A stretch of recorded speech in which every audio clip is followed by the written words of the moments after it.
just a little sample of what one of the concepts that we're going to be diving into of the sword is. And so, um, if you guys missed it on Sunday, Pastor Kevin, he was talking about the secrets of wisdom and the hidden riches in secret places. This is a topic that they've talked about before. And so what are hidden riches, and how do we find them? Well, I'll show you where they are. They're right here. They're easy to find. They're littered through almost every page in this book. So all we really need to do to find the secrets of wisdom is to just get into the word. And it doesn't matter where. You can divide the sword right in the middle, open it up, and just start reading and see what you can find. So that's one way. But getting into meetings like these or going to church and stuff, they discuss these principles pretty consistently. There's a lot of things we call them spiritual principles, we call them promises, we call them all kinds of different stuff. So those are some of the things that we're going to be diving into a little bit because hidden wisdom, there's wisdom. It says in James, if you guys are taking notes, you can write down James chapter 1, because in James chapter 1, it talks about how if we lack wisdom, that we can ask for it because God gives it to us liberally without making us feel bad about it. And man, we're men. Okay, let's be honest with ourselves for a minute. It's sometimes hard for us to admit that we don't have all the answers. Sometimes it's hard for us to admit that we don't know what the solution is. And in fact, we could spend so much mental capacity trying to solve a problem that was never ours to solve. I can't tell you how many times I've twisted myself up in knots about making one phone call, and then as soon as I called uh, the person, everything was fine, but I made this whole thing in my head. This is fear. So fear will tell you that you either do not have the answers or will not be able to get the answers. Fear will have you thinking yourself in circles about a situation without creating a decision and without making some kind of like a solution or moving towards some kind of a solution. And really, a lot of this comes down to indecision. Indecision is very toxic. Indecision will get you in a lot of trouble. I'll give you an example. If you are driving your car on the road, right, and you are coming up to your exit on the freeway, and you don't know if you're supposed to take this exit or if you're supposed to keep going because the road kind of curves up there. And so you're in the road and you're kind of going back and forth between, should I go in this way? Should I go in that way? That is very dangerous. Like, that is, in practical purposes, a real life example of how indecision can be actually very dangerous. And, in that example, it's really easy to see, okay, yes, of course, that could cause problems, but really in our lives, just having indecision being, and so, uh, being able to make decisions is a critical skill, and being able to make quick decisions that need to be made quickly. I heard this framework the other day for making decisions. It's like it's either a 10-second decision, a 10-minute decision, or a 10-hour decision, and you just figure out, which one of those it is. Is this something I need to figure out in the next 10 seconds? Yes or no? Okay. And then if it is, just make the decision, right? And if there's something that needs to be figured out in the next 10 minutes, okay, well, then I have, a little bit of time and I can allocate a little bit of time to this decision. And then if it's like a bigger decision, you never make a big decision in the heat of the moment, like, yeah, you never want to feel like you have to answer for something immediately if it's not something that needs to be immediately answered, which sounds like, a simple thing to say, but it's actually not that simple when you're being pressured to make a decision, or when you feel maybe it's pressure that we're putting on ourselves to make a decision. Uh, just going to plug my computer in here. Okay. So anyway, going back to the promises, it's it's this concept, right? So we're talking about this concept, and I'll share it with you now. It's the concept of standing tall. Okay.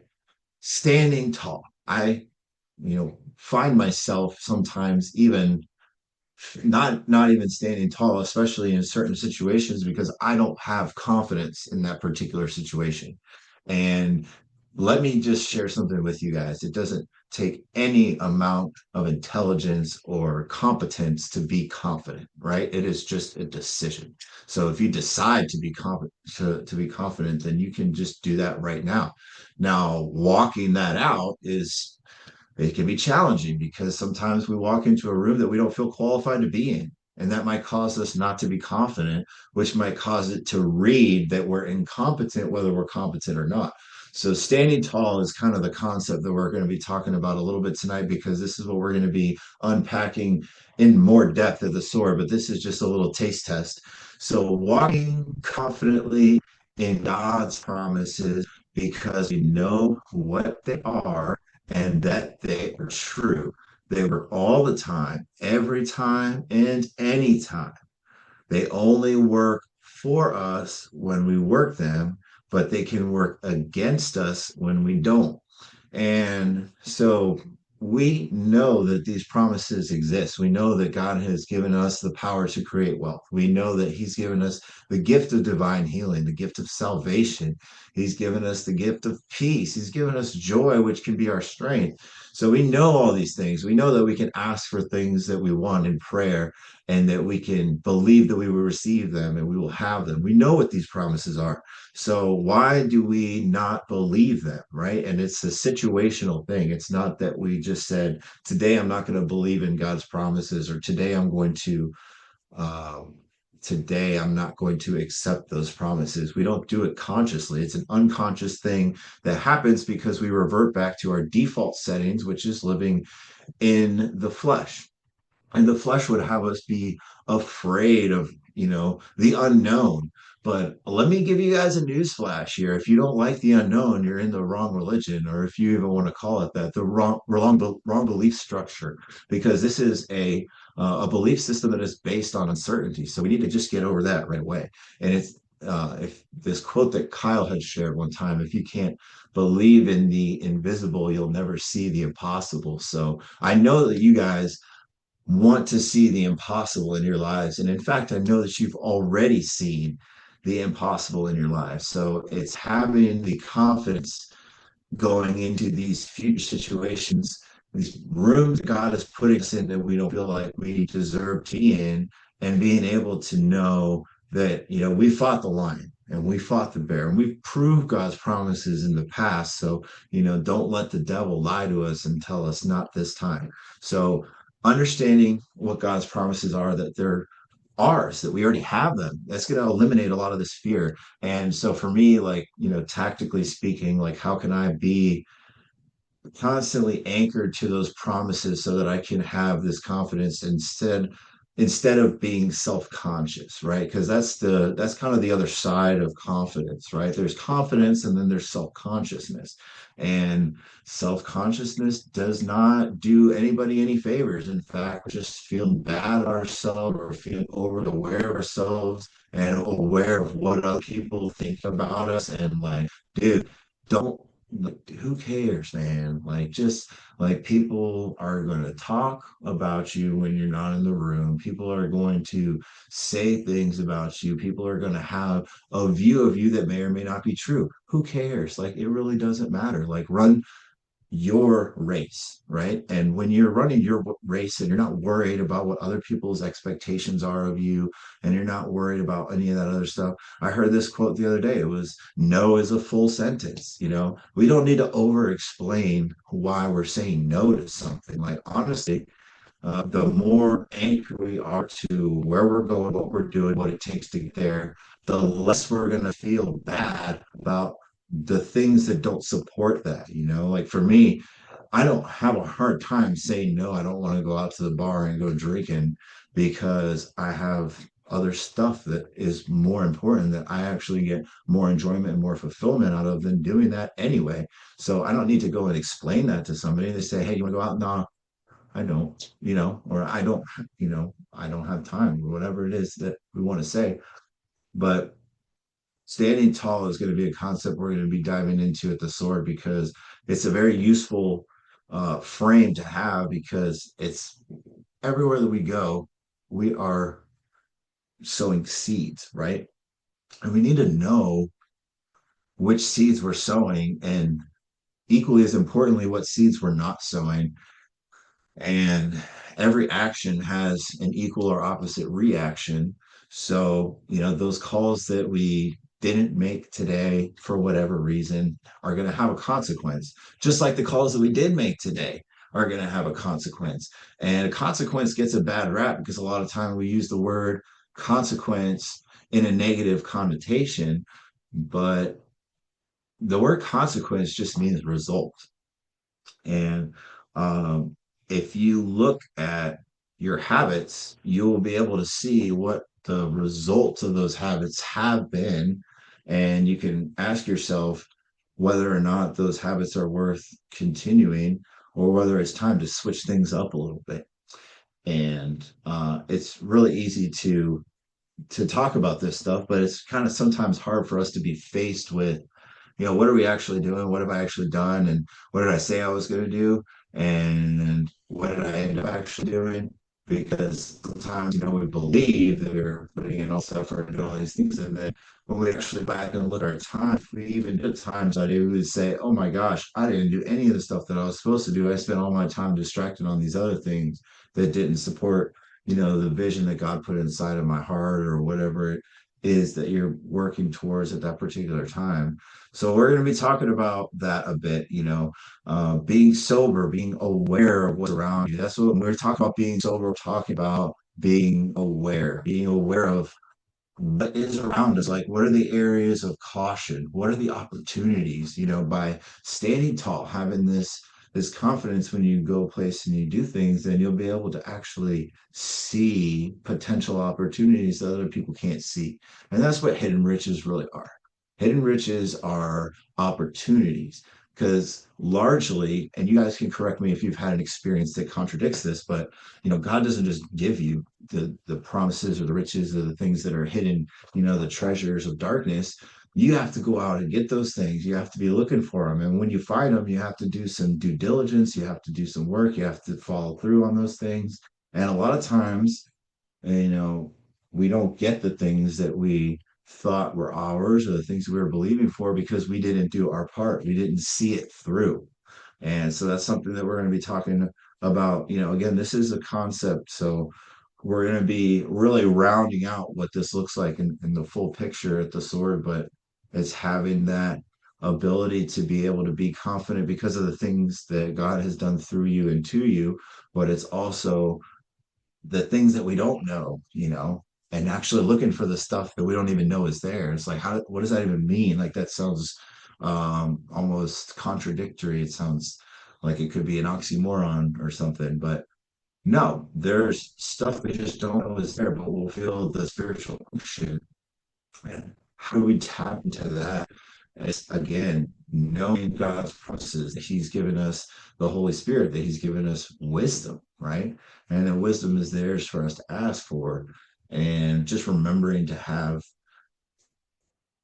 ask in those particular situations, because a lot of times we just get caught in the heat of the moment and we don't pause. And it's just hard to pause. So maximum enjoyment achieved through maximum effort. I would say this is something I'm enjoying a lot lately. Just seeing, you know, I'm doing a lot of stuff, but I'm really able to appreciate and enjoy the things that I am doing, even when it's work, like even work, like I'm really enjoying work, even though I'm having to work harder now.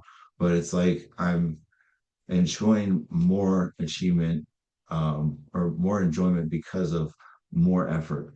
Now we're going to talk for a couple minutes just about some of these verses that were leading up to this as well. So it was Isaiah 45, again, for those of you that were taking notes, and it talks about hidden riches in secret places. And it's also in Job chapter 11, where it's talking about that he would show you the secrets of wisdom. Know therefore that God forgets a part of your wickedness and guilt.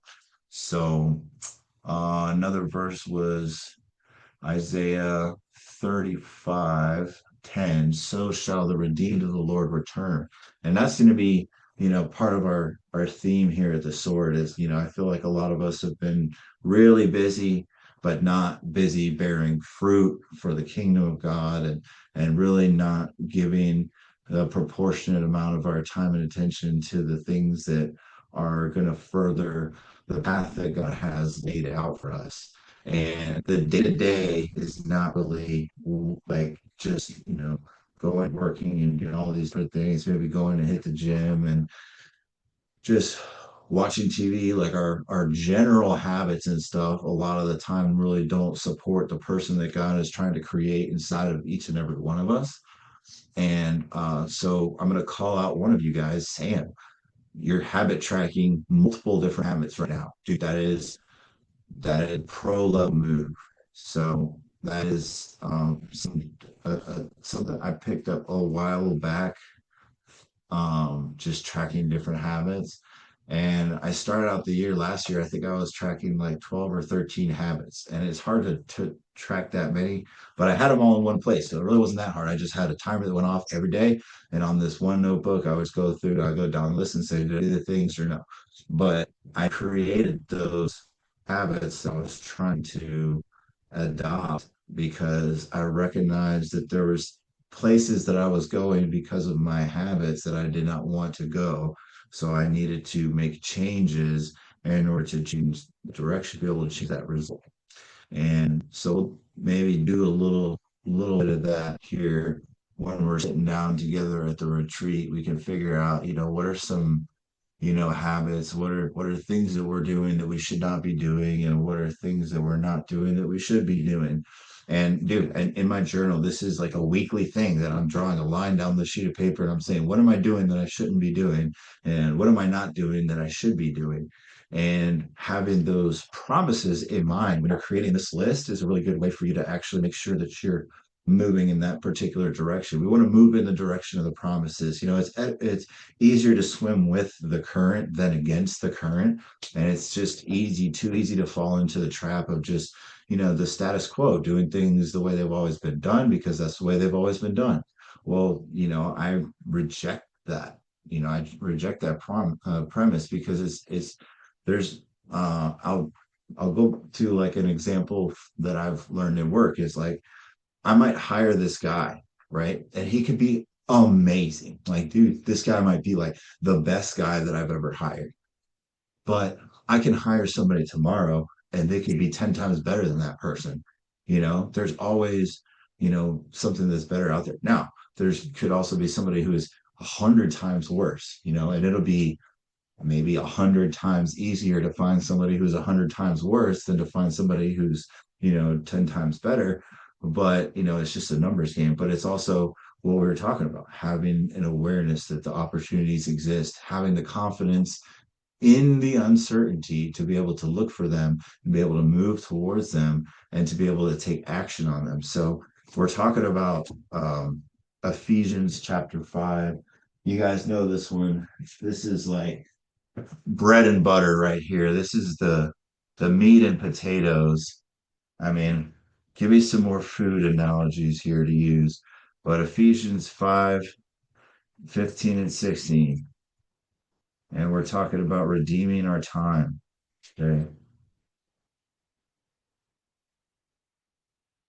It says, therefore, see that you walk carefully, living life with honor, purpose, and courage, shunning those who tolerate and enable evil, not an unwise, but wise, sensible, intelligent, discerning people, making the very most of your time on earth, recognizing and taking advantage of each opportunity and using it with wisdom and diligence because the days are filled with evil. And I will dress that down just a little bit for you, just to make it a little easier to digest. Therefore, see that you walk carefully, not as the unwise, but as wise, sensible, discerning people. See that you walk as intelligent, sensible, discerning people. I mean, it doesn't get any simpler than that. Just see that you walk carefully. Are we walking carefully, or are we just not even putting any intention behind our action and just doing, answering the phone when it rings, responding to the email when it comes in, or doing whatever we're doing? Make the most of your time, recognize and take advantage of each opportunity. use it with wisdom and diligence. These are just simple things to do, but it's kind of hard to do them if you don't recognize that they need to be done. And it's too easy to, you know, lose an hour flipping through TikTok or lose an hour flipping through Instagram and not make the most of that time. There's so many other things that I could be doing. And I'll tell you what's the most shitty part is like the time that I lose in those apps is valuable time. It might be time that I'm supposed to be working, or it might be time that I'm supposed to be enjoying, one-on-one time with my wife. Like those are valuable moments I should be using with wisdom, diligence. And instead I'm for brain rot just for another dopamine hit. What's that all about? They really got us. They asked Elon Musk, like, what is one thing in technology that he wishes that was never invented? And he said short form video. So it's so good because, dude, brain rot. Whenever you find yourself flipping through 60-second videos, just yell out brain rot. And I think that that will cue you to maybe find something better to do with your time. But discernment, we talk about wisdom all the freaking time because, wisdom is the principal thing. And with all your wisdom, get understanding. Okay, what does that even mean, dude? These are just words. But I'll tell you what's not just a word, discernment. Discernment is actually where the wisdom becomes applied. When you take the wisdom, you actually do something with it because everybody has knowledge. We all know a lot about a lot, and we might even be, well versed on some particular topics, but we haven't actually done anything with it. And like with that knowledge not being applied, it's laying dormant. And it's not that it's not going to be useful at a particular time. The discernment will tell you when the right time to apply that stuff is. And I've got things that I've studied that I put down for a time and then came back to those things later in life. And I'm like, oh my gosh, now these skills are actually useful and applicable in this particular situation.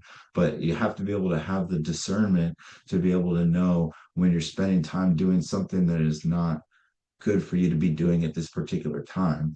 And I found myself in this trap a lot where I would just be studying stuff that I'm not going to use. I used to like study like UFOs. I don't know if you guys are big into conspiracy theories or anything. I used to study a lot of that stuff. And then one day I just realized I'm like how is this gonna serve me? Like it at the end of the day, like this is useless information, like useless. Like it would be like a 1 in 100 million chance that I would really use any of this information for anything productive other than like a conversation starter.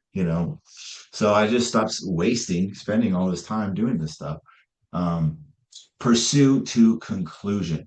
So when we have things that we are working towards, our goals or whatever that what you want to call them, something that you're believing for, pursue it to conclusion. Now, what does that mean? The conclusion means that you got the thing, right? Or that you no longer decided that that was something that you wanted. And that's what happened to me. There's a lot of things that I was working towards that I decided, you know what?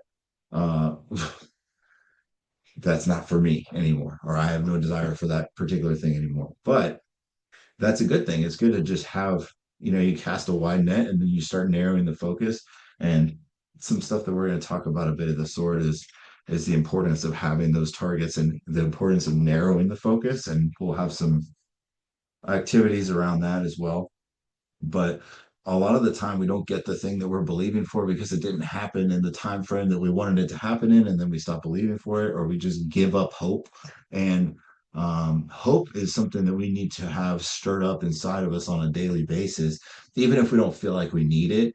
It's something that we need to be consistently putting ourselves in a place where we can be reminded about the promises and reminded about things that have worked in the past and what we're currently doing to support it happening again in the future. And it's, you know, at the end of the day, it's all on us, right? But pursuing things to conclusion doesn't mean, well, if it didn't happen when we thought it was going to happen, we give up on it. No, no, no, no. You got to stand tall, right? You got to walk confidently, knowing that you're pursuing something until it's done, and that was something that was a really big character flaw of mine that I'm still even working through some of that today, is that I was not, I never would finish anything. I would start 100 things. Let's just say, like, when I was producing music, I would start producing a song.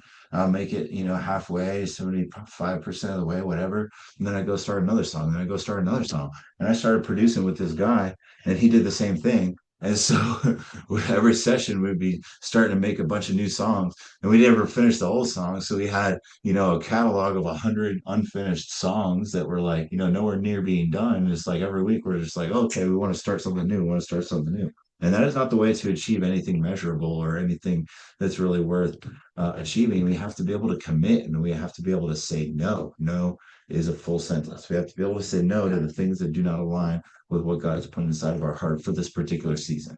So I want to give you guys a chance to share some of your thoughts as well, because this is going to be um, it's going to be a lot of kind of us going back and forth as we begin to really dive into this at the retreat. But it's something that I'm becoming aware of, and I'm trying to find a little bit of a better understanding of.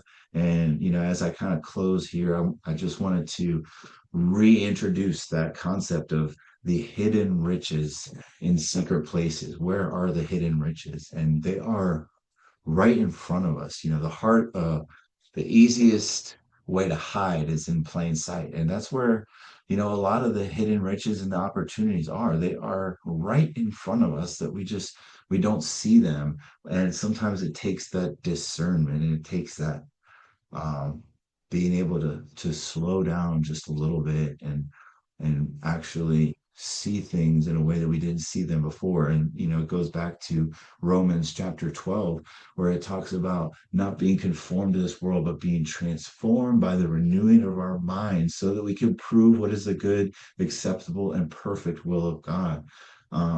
It also says in there that every man was given the measure of faith, right? So we've all been given this measure of faith, and it's like, are we the guys that went and buried it, or are we the guys that took it, doubled it, quadrupled it, doubled it again? Those are the guys that I see you guys becoming.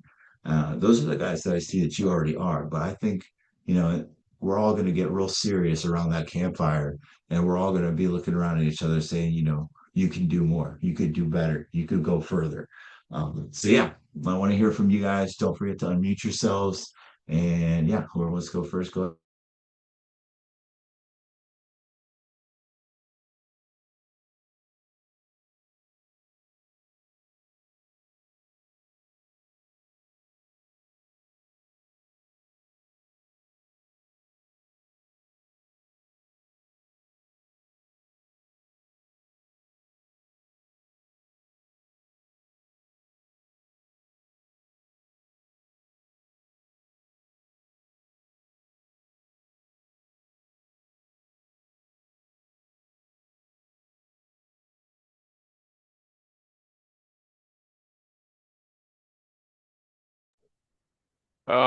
Yeah, I'll chime in, man.